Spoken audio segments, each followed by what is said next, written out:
quién deberíamos temer, hermanos? ¿A quién deberíamos temer? Al Señor. Desde Lucas 11:14, el Señor confrontó a los líderes judíos y el asunto se puso cada vez más tenso. Públicamente, el Señor los exhortó y los llamó al arrepentimiento. El Señor hizo graves acusaciones contra los líderes de su tiempo y públicamente les llamó impíos, incrédulos. Los acusó también y los señaló como de personas dignas de condenación si no se arrepentían.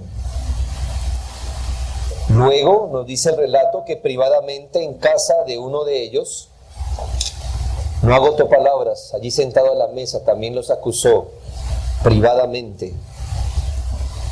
Cuestionó sus enseñanzas tanto como su liderazgo en casa de un fariseo.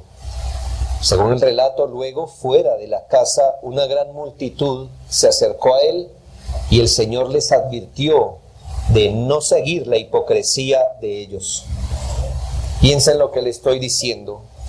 El Señor exhortó y acusó, tanto en público como en privado, a los líderes religiosos de su tiempo. Nuestro Señor estaba desafiando la autoridad impía de esos líderes. Y lo peor para ellos es que no encontraban cómo contradecirlo o acusarle de algo. Esto era muy peligroso, pero muy significativo, porque el pueblo estaba organizado alrededor de los maestros de la ley. Ellos no apreciaban con más temor a un fariseo que a un soldado romano. Lo que le quiero decir es que lo que en la ley civil tenía potestad el soldado, el escriba, el fariseo y el sacerdote tenía potestad sobre esa persona para el resto de su vida. Inclusive, los líderes religiosos podían entregarle a la justicia civil, como fue el caso de nuestro Señor Jesucristo. Estos hombres eran estudiados, ricos, líderes, respetados y temidos. Recordemos que en el tiempo del Señor Jesucristo, los líderes religiosos podían expulsar de la sinagoga a las personas. Eso está en Juan 9:22. Ellos podían mandar a azotar a un rebelde. ¿Recuerda qué hicieron con los apóstoles? Por allá en Hechos capítulo 3, si no estoy mal. Hechos 5, los azotaron. Usualmente, según nuestro Señor, les ponían cargas muy pesadas a los hombres de llevar.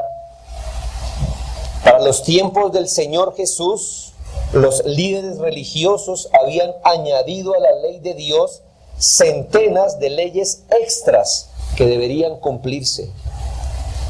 Ejercían presión y vigilancia estricta de la ley para que el pueblo fuese obediente a ellos. Tanta presión observaban, por ejemplo, cuando un hombre fue sanado de su enfermedad y ellos lo ven con su camilla debajo del brazo, en lugar de regocijarse por su salud, le dicen: ¿qué hace con esa camilla? Está quebrantando la ley, pero su ley, no la ley de Dios, sino su propia ley. Ejercían una vigilancia estricta, opresiva, no por la palabra, sino por sus mandamientos de hombres. Sin duda la clase dirigente con su poder producía temor entre los hombres. Les recuerdo que ellos podían calificar o descalificar la piedad de alguien. Ellos podían decirle si lo que usted hacía estaba bien o estaba mal.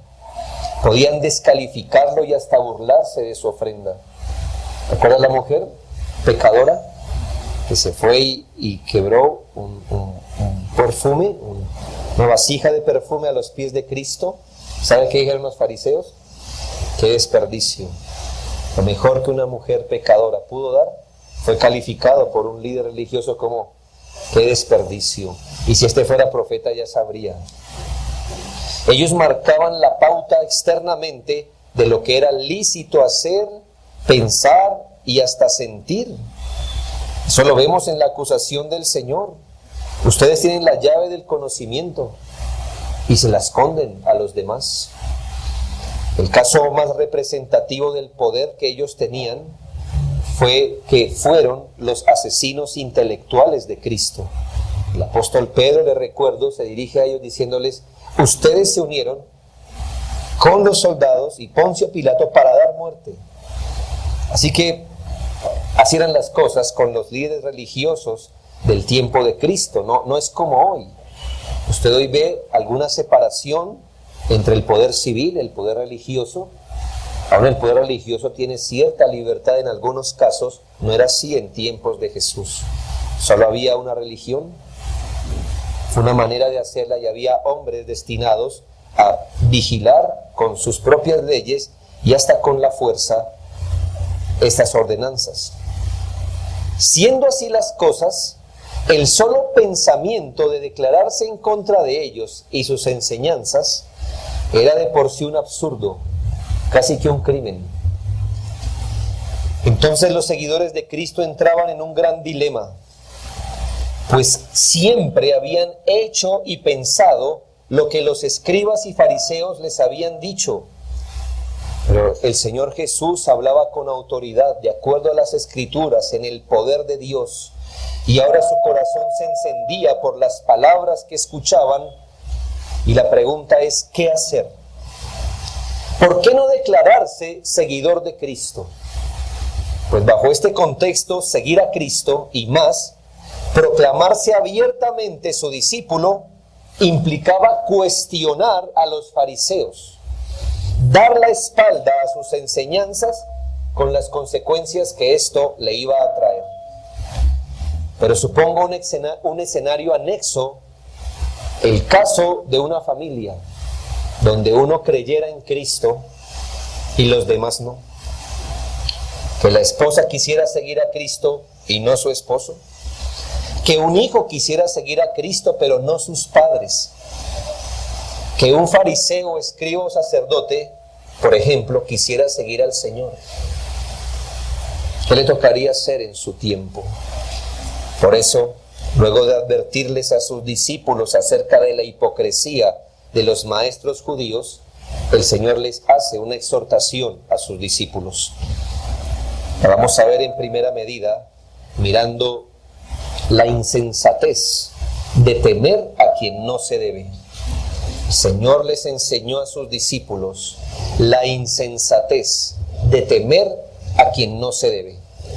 Note por favor el versículo 4, donde el Señor, Lucas 12:4, les dice: mas os digo, amigos míos, no temáis a los que matan el cuerpo y después nada más pueden hacer. Note en primera medida que la exhortación se da en el contexto de un consuelo. ¿Dónde vemos el consuelo? Mas os digo, amigos míos. La orden a continuación, lo que vamos a ver a continuación, podría parecer algo drástico para los discípulos de Cristo. Algo así como una inmolación despiadada. Algo así como, usted me va a seguir y tiene que seguirme. Y sepa que le va a ir muy mal por seguirlo. Tendrá que luchar contra toda una religión, contra toda una tradición. Muy probablemente tendrá que irse en contra de su familia, de sus amigos. Pero hermanos, antes de decirles eso, el Señor les dice: mas os digo, amigos míos. Son palabras muy pastorales de parte del Señor. El mismo Señor no quiere comunicar que mientras Él revuelve las aguas y le declara la guerra a los líderes de su tiempo, deja expuestos a quien desee seguirlo. No. El Señor tampoco quiere que los discípulos entiendan que cada cual debería mirar cómo enfrenta las consecuencias que le vendrán por confesarse discípulo de Cristo. Algo así como, mire, yo voy a generar aquí una controversia contra esos discípulos y luego cada uno mire cómo me sigue. Ustedes mirarán, no, hermanos, Él les dice: ustedes, amigos míos, los que me siguen, los que han sopesado el costo de seguirme, los que me han acompañado, los que están dispuestos a llevar la cruz de Cristo, a negarse a sí mismo, amigos míos, a ustedes les hablo, mis amigos. Sean valerosos, amigos míos, sean osados por el Evangelio. No se amedrenten cuando sean muchos, o cuando sean poderosos, o cuando se levanten fuertes y agresivos. Ustedes son mis amigos, no deben temer. En un sentido, hermanos, el Señor es nuestro amigo, con A mayúscula. La palabra de Dios en Hebreos 2:11 nos dice que Él no se avergüenza como Redentor de llamarnos hermanos a nosotros. Eso también lo podemos corroborar. Dice la Biblia en Hebreos 2, 17 y 18, más o menos, que Él se ha identificado con nuestra naturaleza, tentado en todo como nosotros. En Juan 15:14 el Señor definió los términos de su amistad, porque hoy mucha gente quiere llamarse amigo de Dios, pero no ha entendido los términos en que Cristo es amigo de los hombres. Juan 15:14, vosotros sois mis amigos si hacéis lo que yo os mando. Así que aquí había un grupo de personas que estaba dispuesto a hacer lo que Dios manda, inclusive, como es histórico, a ofrendar su vida, si ese era el precio de seguir a Cristo. Pero antes de decirle esto, el Señor les aclara cuál es el contexto en que les está hablando y les dice: amigos míos, ustedes son mis amigos porque están dispuestos a hacer lo que yo ordeno. Así que todo discípulo que sufra por el Evangelio, como los discípulos de antes, debe saber que tiene un Padre, un Salvador, un Consolador, pero un amigo al lado suyo que entiende exactamente, que sabe y además, según Hebreos, que ha experimentado lo mismo para poder socorrer a los que son tentados. Luego advierta que no solo empezó con un consuelo, sino medite en la orden que les dio. ¿Qué les dijo el Señor a sus amigos, a sus discípulos? Luego de animarlos con estas palabras, les dicen: mas os digo, amigos míos, no temáis a los que pueden matar el cuerpo. Y note la orden aquí. La orden es tajante, pues no se les dice no muestren temor o no teman tanto. La orden que se le da a los discípulos de Cristo es: no temáis. No como hágase el valiente, ponga cara de que esto no le está afectando. No es no demostrar temor, no es no teman tanto. Algo así como témanle más a Dios que a los otros. No, la orden que el Señor le da a sus discípulos es: no teman. No teman tanto.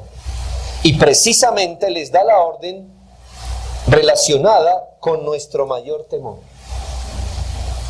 ¿Cuál es nuestro mayor temor? Por instinto: la muerte.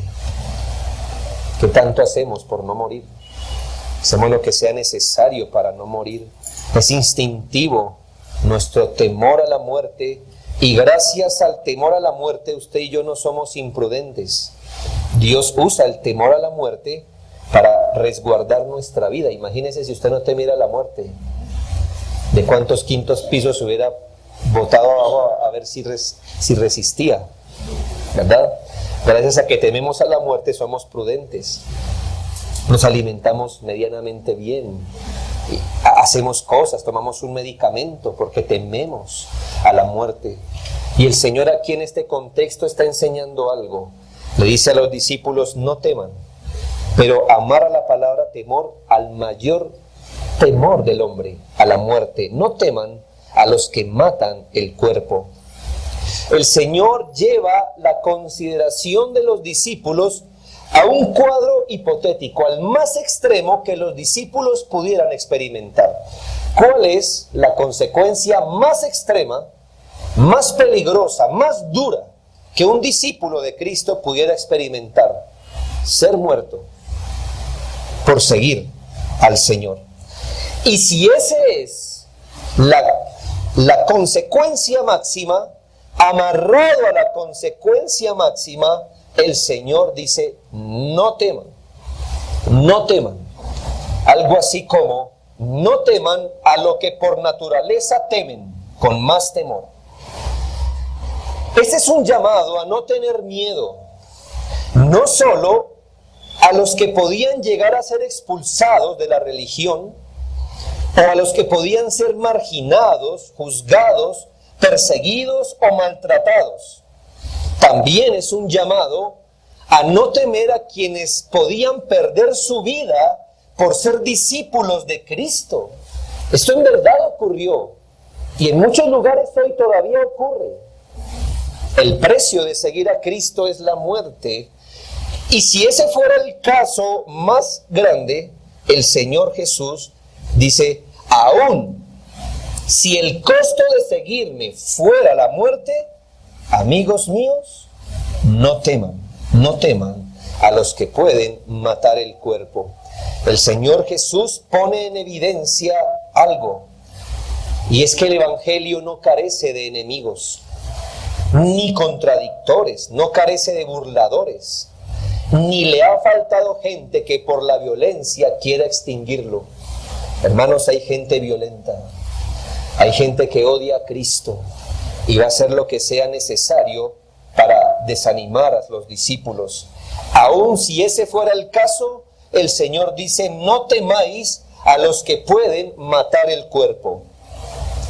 ¿Cuál es la razón que el Señor nos da de por qué no deberíamos temer a ellos? El mismo Señor lo dice allí en el versículo 4. No temáis a los que matan el cuerpo y después nada más pueden hacer. Nada más. Los enemigos de Cristo y del Evangelio tienen poder. El Señor les concede que ellos tienen poder. Es más, el Señor está suponiendo que ellos pueden usar su poder para matarle, para matar a sus discípulos. Pero ¿qué dice el Señor? Que su poder no es absoluto. Por mucho que el enemigo de un discípulo le haga, es quitarle la vida. Y además de eso, nada más puede hacer. En otras palabras, a los enemigos del Evangelio les es imposible causar males permanentes, espirituales y eternos. Su poder para dañar a un hijo de Dios, por mucho que sea, no va más allá de lo físico. Ellos a lo sumo podrán matar el cuerpo. Eso es lo máximo que puede hacer un enemigo de la cruz de Cristo: matar a un discípulo. Recuerde que ellos pudieron expulsar al ciego de la religión, pero no pudieron detener que él les diera testimonio público de Jesús. Nada más pueden hacer. Pudieron azotar a los discípulos, pero no pudieron detener el Evangelio. Pudieron llevar a la tumba a Cristo, pero no pudieron detener la redención de las almas. Pudieron encarcelar a Pablo, pero el Evangelio salió tras los barrotes de su prisión para edificar la iglesia. Podrán dañar el cuerpo, pero no el alma. Pueden matar al cristiano, pero no al cristianismo. Dañarán los templos, pero no la iglesia. Podrán tomar la vida de un predicador, pero no pueden desaparecer el Evangelio. Pueden matar una semilla, es decir, un discípulo, y habrán sembrado un árbol. Porque nada más pueden hacer. Todos los discípulos deberían y deben vivir con esta exhortación: amigos míos, no temáis a los que matan el cuerpo y después nada más pueden hacer. No pueden hacer nada más. ¿Qué más le pueden hacer si le matan? Máximo lo matan. ¿Qué más pueden hacer? ¿Qué más le pueden quitar? Esa es la última potestad que tienen. Los enemigos de Cristo no pueden meter la mano en el corazón, no pueden extinguir la fe, no pueden quitar las convicciones. Nunca desaparecerán la iglesia, nunca desaparecerán el evangelio, nunca atentarán. Las bombas no le afectan a las puertas del cielo. Esas no llegan hasta allá, no sirven para eso. Así que no teman, les dijo el Señor a sus discípulos. Por eso era una insensatez temer a quien solo puede proporcionar un mal temporal. Segundo, el Señor les enseñó la sabiduría de temer a quien sí se debe. Sí, por un lado les enseñó la insensatez de temer a quien no deben. ¿A quiénes no debemos temer? A los que solo pueden matar el cuerpo, a los que, y entiéndase, no estamos aquí hablando ni de atracos ni de atentados, estamos hablando de cuando una persona puede llegar hasta perder su vida por ser seguidor de Cristo. Por otro lado, el Señor les enseñó la sabiduría de temer a quien sí se debe. Y en esto vemos que Dios, el Señor, no quiere que sus discípulos carezcan de temor. No. Él quiere que no le teman a unos, pero sí quiere que teman en otro sentido. Dice, a ellos no les teman, porque nada más pueden hacer. Pero por el contrario, en el versículo 5 dice, pero os enseñaré a quién debéis temer. ¿A quién? Temed a aquel que después de haber quitado la vida, tiene poder de echar en el infierno. Sí, os digo, a ese temer, a ese temer. Así que el Señor le dice, el temor es algo bueno en un sentido, es malo si se pone sobre el individuo incorrecto. No pongan su temor sobre la persona que los va a perseguir por ser hijos de Dios, por ser creyentes. No le teman porque a lo sumo les matarán, pero nada más pueden hacer. Pero yo les digo a quién sí le deben temer. Aquí hay alguien descrito que tiene el poder de lo siguiente. Después de haber quitado la vida, o sea, tiene poder para quitar la vida, tiene manos que traspasan la tumba. ¿Por qué? Porque además de quitar la vida, tiene el poder de echar al infierno. Es decir, tiene el poder de depositarlo usted a un lado de la eternidad. Eso sí es poder, ¿no cree? Eso es poder. Eso es poder absoluto, además. Porque no solamente le puede quitar la vida, sino puedes decirle qué hacer, o puede decir qué hacer con su alma inmortal. Eso es poder, por eso hay que temerle a él. Es insensato que los discípulos teman a quien tiene poder limitado, pero sería muy sabios si temen a aquel que tiene poder ilimitado, que tiene poder aquí y ahora para quitar la vida, y después decidir su eternidad eternamente. Quiero en primera medida aclarar quién es aquel que tiene poder para quitar la vida y luego condenar a una persona al infierno eterno. ¿Son los líderes religiosos? No. Ellos nada más pueden hacer, dice la Biblia. ¿Es la religión? No, la religión no tiene el poder. ¿Es el diablo? No es el diablo. No vamos a argumentar demasiado acerca de quién es el que da la vida y por supuesto quién es el que la quita. Pero al menos quiero traer dos testigos que nos señalan esta verdad.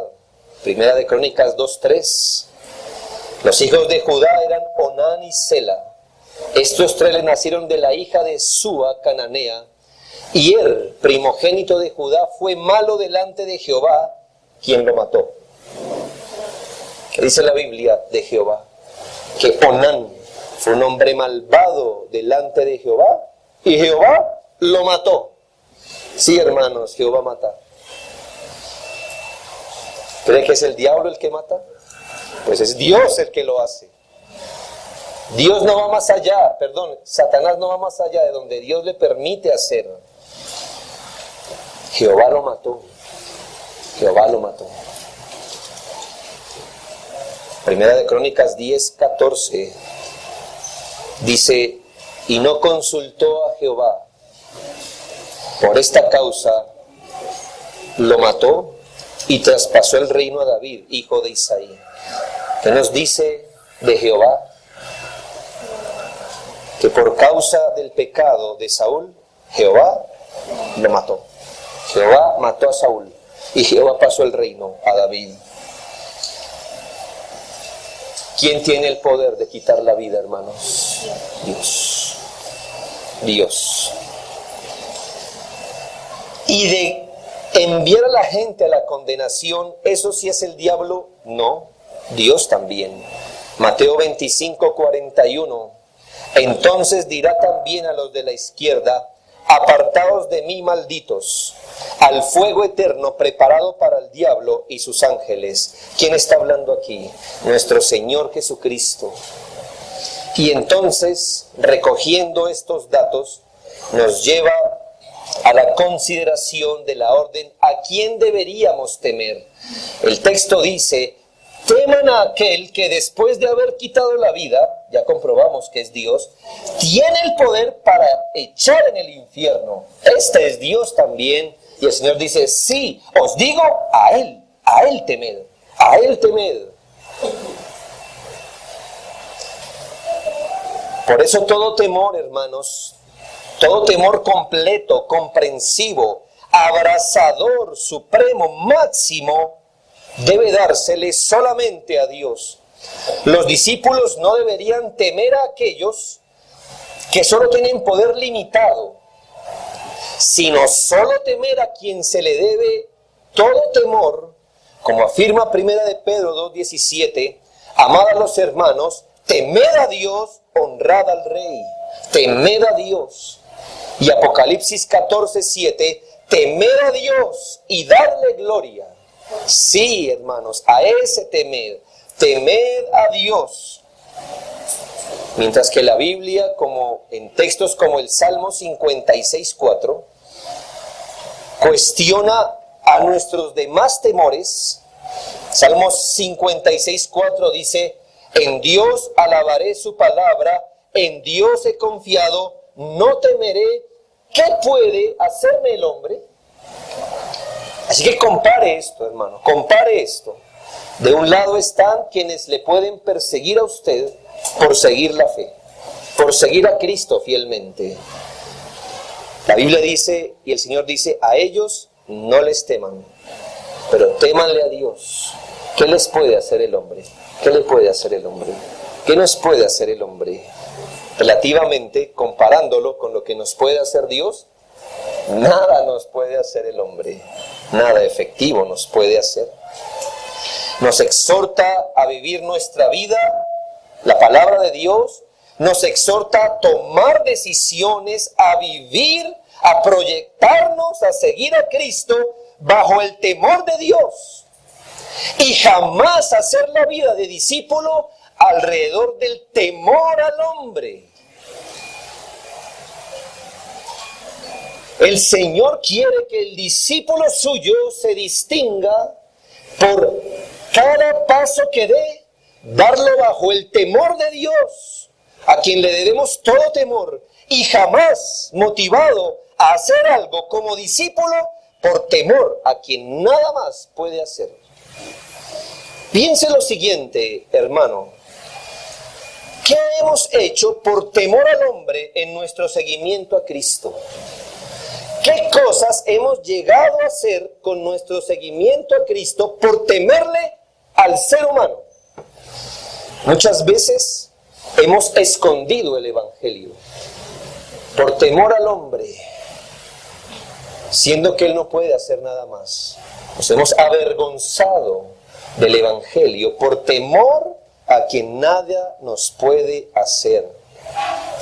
¿Qué más hemos hecho? Hemos acomodado el Evangelio. Por ejemplo, acomodando el Evangelio, modificamos los términos del seguimiento a Cristo por complacer al hombre y por miedo a desairarlo, contradecirlo o desafiarlo. Es que a mi marido no le gusta verme leer la Biblia. Entonces no la lee, no la lee, porque le teme a él. ¿Qué puede hacer su esposo? ¿Qué puede hacer? Dios habló primero, escudriñar las Escrituras. Él habló primero. Su esposo es un hombre y débil. Nada más puede hacer. ¿Qué le puede hacer? Ay, se pone bravo, me grita. Y tenemos una semana mala. ¿Qué más puede hacer? Ah, que me mata. Y hasta ahí, ¡pum! ¿O cuál es la otra opción? Niegue a Cristo en la práctica. Abandone el seguimiento a Cristo por complacer a su familia, por complacer a sus hijos, por complacer a su jefe. Dele gusto a ellos, teman más a ellos y sepa que está desafiando a aquel que puede quitar su vida y arrojarlo a una eternidad sin él. ¿Qué es más sabio hacer? Temed a Dios, no al hombre. ¿Qué puede hacer su maestro, querido estudiante? Si usted da testimonio de Cristo, ¿qué le puede hacer? Máximo, me hará perder el año. Prefiera perder el año y no su alma. ¿Qué le pueden hacer sus amigos? Prefiera desafiar la amistad de sus amigos que desafiar la comunión con Cristo. No es un buen negocio hacer las cosas por temor al hombre, porque nada más pueden hacer.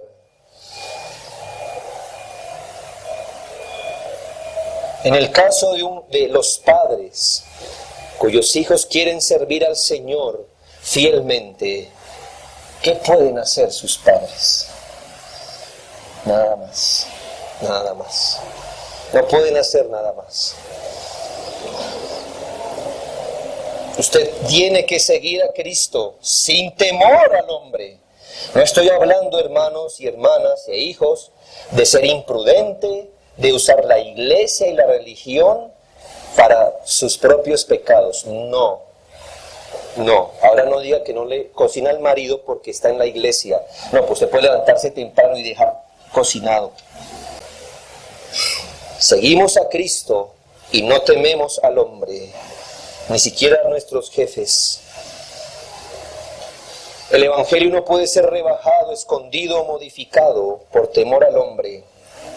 Y como Samuel exhortó al pueblo, solamente temed a Jehová y servidle en verdad con todo vuestro corazón, pues considerad cuán grandes cosas ha hecho por vosotros.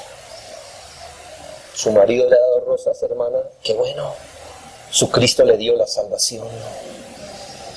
¿Ha derramado amores su marido sobre usted? Pues Cristo derramó su espíritu sobre usted.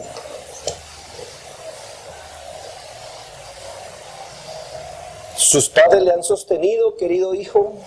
Si su padre y su madre le dejan por seguir a Cristo, con todo, Jehová le recogerá.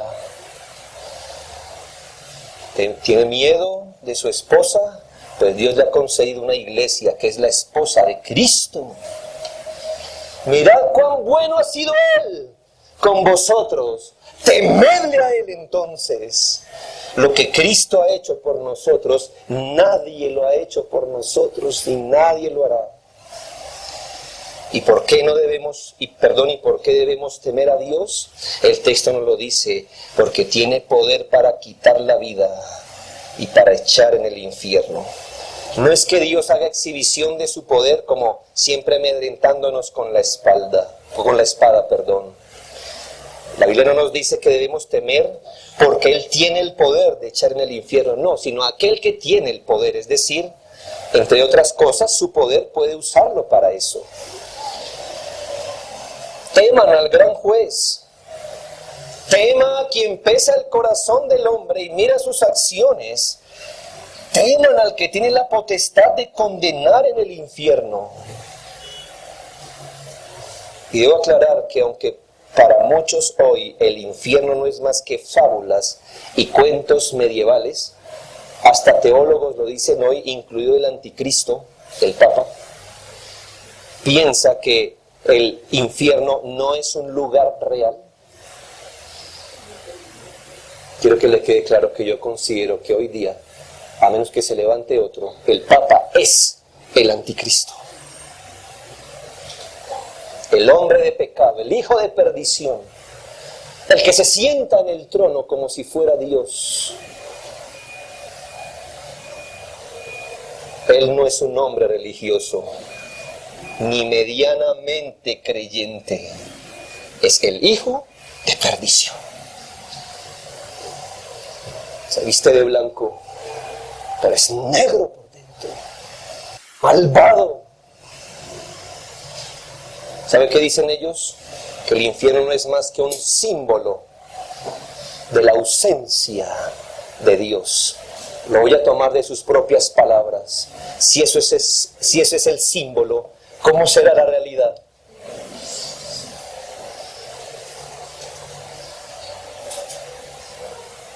El infierno existe. Y el infierno no lo creó Satanás para que después que la gente muera, él atormentarlos. El infierno lo fabricó Dios para atormentar con su ira eterna aún al diablo, a sus ángeles y a todo aquel que no ha creído en el nombre del unigénito Hijo de Dios. Lo peor del infierno no es que Dios no esté. Lo peor del infierno es que Dios no está en su misericordia, pero estará en su ira. Y nuestra Biblia dice, ¿y quién conoce la ira de Dios? Nadie aún.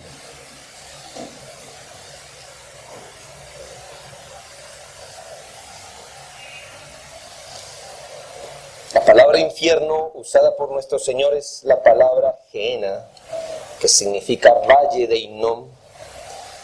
El Señor usó esta palabra porque este sitio es un sitio real, valle de Hinnom, para señalar la existencia de un lugar de condenación. El valle del Hinnom llegó a ser considerado para los judíos un lugar vil y sucio, porque allí fue donde Acaz y Manasés, reyes de Judá, hicieron pasar sus hijos por el fuego y arrojaron a los brazos de una estatua de Moloch encendida a sus hijos. Es un lugar terrible históricamente. Hoy se abortan, ¿verdad? Mujeres practican el aborto voluntario. Pero antes era algo religioso en muchas veces. Cuando el hijo nacía, la estatua encendida en llamas, los hijos eran arrojados allí, vivos allí. Así que este lugar fue considerado como algo vil, menospreciable, miserable para Judá. Tanto así que con el tiempo este lugar nadie lo habitó y se convirtió en el basurero, donde si usted tenía basura, pues no teníamos servicio, ¿verdad?, de camiones, pero usted iba allá a depositar la basura a unos animales muertos, iban allá a ser quemados, de manera que siempre había un olor fétido y un humo que constantemente subía allí. Y esta es la palabra Gehenna que el Señor usa. Ese es el símbolo. Imagínese la realidad de lo que eso simboliza. Alguna gente liviana, llamémosle folclórica, de nuestro folclor colombiano, piensan que el infierno es el lugar que es una discoteca grande, donde vamos a gozar, donde es la segunda parte de la fiesta. Sabe de lo que está hablando.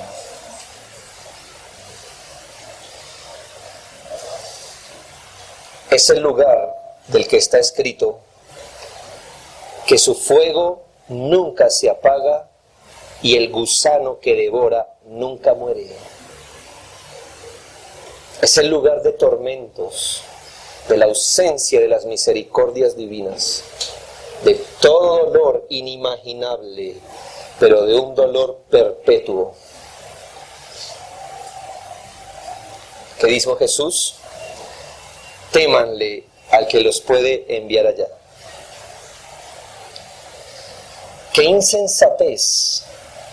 El pasar a la eternidad temerosos del hombre y no seguir a Cristo por eso, para luego pararse frente a Dios diciéndole lo siguiente: Señor, vengo aquí a esta eternidad porque amé más a mi cónyuge, porque amé más la paz de mi hogar, amé más estar bien con mis amigos, con mi maestro, amé más el semestre, amé más mis primos, amé más las fiestas, amé más esto.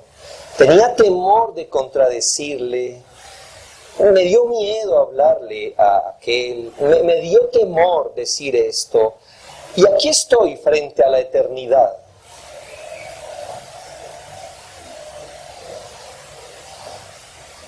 Quiero ser suave con esto, pero es una torpeza hacer eso. Póngalo en perspectiva. Póngalo en la perspectiva adecuada. Y note que es insensato. Ser arrojados a la eternidad. Imagínese el precio. ¿Valoró más su familia no creyente? Muy bien, tendrá la eternidad para estar con ellos. De la peor forma. ¿Qué haría con ellos? Con ellos. ¿Quiso honrar más al hombre? ¿Quiso honrar más a los hombres y por eso no siguió a Cristo? Pues seguramente su castigo será ese. Entonces, pase con ellos la eternidad. Fuera de las misericordias de Dios. ¿Ha considerado eso, discípulo? Quien quiere que desea seguir a Cristo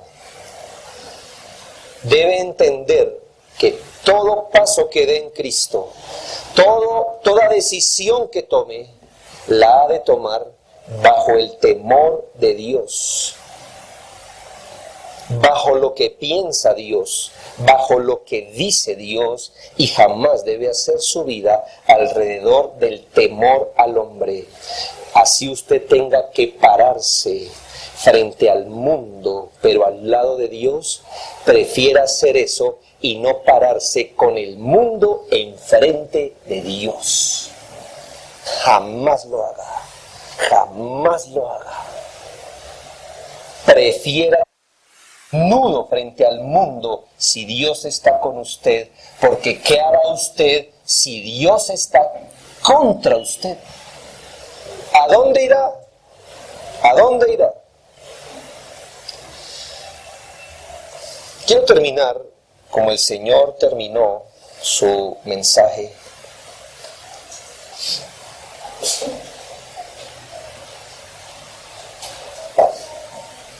Diciendo a los discípulos que reposen en la sabiduría divina. ¿Tiene miedo de lo que acabó de escuchar, discípulo de Cristo? Recuerdo que al inicio el Señor dijo: amigos míos, no teman. Sí, el Señor a veces entrega a sus amigos a dolores temporales, pero son sus amigos, ¿sabe? No teman. Pero a lo último les da un aliciente para seguir a Cristo pese a las persecuciones y amenazas. ¿Cuál es el aliciente? Versículos 6 y 7. Consideren esto, amigos míos, que pueden llegar a ser perseguidos hasta perder la vida. ¿No se venden 5 pajarillos por 2 cuartos? Con todo, ni uno de ellos está olvidado delante de Dios, pues aún los cabellos de vuestra cabeza están todos contados. No temáis, tercera vez que lo dice, no temáis, pues más valéis vosotros que muchos pajarillos. Hermanos, Dios tiene cuidado de los copetones que ayer murieron, sin que nadie más los haya visto, sino Dios. Nació uno y murió otro. ¿Sabe qué dice el Señor? ni uno de ellos cayó a tierra sin mi voluntad. Todos caen porque Él así lo quiere. Es más, los cabellos de nuestra cabeza están todos contados. Eso es una forma de decir que el cuidado y el conocimiento que Dios tiene de sus hijos no es generalizado solamente, es particular, minucioso y detallado. Así que si usted es un discípulo que hoy día está temiendo y como que tiene esa sensación de que nadie entiende las cosas, póngalo en esta perspectiva. Lo debe entender y lo entiende el que lo debe entender. ¿Quién? El que aún sus cabellos los cuenta, cosa que ni usted hace. Él lo hace. Y es una forma de decirle, mire, usted va a sufrir por ser mi discípulo hasta donde yo lo permita. Y si está sufriendo hasta ahí, es porque yo lo permito. Pero ustedes valen más que los pajarillos. Sus enemigos tienen el poder que solo yo les otorgue. Yo estoy al mando, no sus enemigos, no el que les persigue. Él no está al mando, yo estoy al mando. Por eso sírvanme a mí mejor. A mí me sirven. ¿Por qué temería el amigo de Dios? El Hijo de Dios, valiendo mucho más. El amigo de Dios no debe temer, el discípulo de Dios no debe temer. Dios es capaz de sostener la vida de seres pequeños e insignificantes. ¿No cuidará a los herederos de la salvación? ¿No lo cuidará? ¿En qué Dios cree que usted ha confiado? Dios no es su cónyuge. Dios es Dios. Él ya era Dios antes que usted viniera. Y lo será cuando usted se vaya. Su mano es poderosa. ¿Qué le teme? Si usted es su amigo, usted siendo malo, ¿dejaría que maltrataran a su amigo impunemente? ¿Usted siendo malo? No, respóndame. ¿Usted siendo amigo de alguien dejaría que lo maltraten impunemente? No. ¿Y eso que somos malos? ¿Qué piensa que es Dios? ¡Ay del que toque a sus hijos! ¡Ay! Pero a usted le toca es seguir a Cristo. Siga a Cristo. La vida del justo es estimada a los ojos de Dios, porque en la vida de sus hijos Dios ve la vida de su amado Cristo. Y ya sea que muramos o vivamos, ¿qué dice el Señor? Del Señor somos. Hermanos, nuestro valor no radica en lo que somos por nosotros mismos, sino en lo que Cristo ha hecho por nosotros. Fue por ellos que Él se encarnó, es por ellos que se entregó en la cruz, son ellos su iglesia, a los que se les ha confiado el Evangelio. Ellos no deben temer. Esto no nos da una valentía humana, hermanos. No es, ay, digo el Evangelio, peleamos con todo el mundo. No, hermanos. Pero es una seguridad que tenemos. Ahora piense, y termino con esto. Quiero clavar esto en su alma. Si aún bajo el mayor peligro Cristo no nos da el permiso de temer, si aún bajo el mayor peligro Cristo no nos da el permiso de temer, si ni aún bajo el mayor peligro Cristo nos habilita para no seguirlo a Él, ¿por qué tememos si la consecuencia es mucho menor? Es decir, hermanos, la verdad, ¿a quién conoce que haya muerto por el Evangelio? ¿A quién de nosotros? O en la historia suya como cristiano. Hoy al menos en nuestra cultura, hoy día es muy difícil que a usted lo maten por ser cristiano, lo matarán por otra cosa, no por ser cristiano. Pero si el Señor al máximo temor le dijo no teman, ¿No es completamente insensato temer al hombre cuando las consecuencias son menos? ¿Cuál es la consecuencia de un muchacho que modifica el evangelio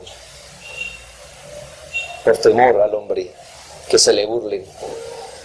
Pues lo máximo que le matan, que es el orgullo. Insisto, hermanas con cónyuges no creyentes, ¿qué es lo máximo que pueden hacer? ¿Qué? ¿Dejarla? ¿Eso es lo máximo que pueden hacer? Si la dejan, Dios provee. ¿Qué es lo máximo que un hijo le pueden hacer? Echarlo de la casa. ¿Qué dice la Biblia? El que abandona a padre y madre por mí, ¿qué ha ganado aquí? ¿Qué ha ganado?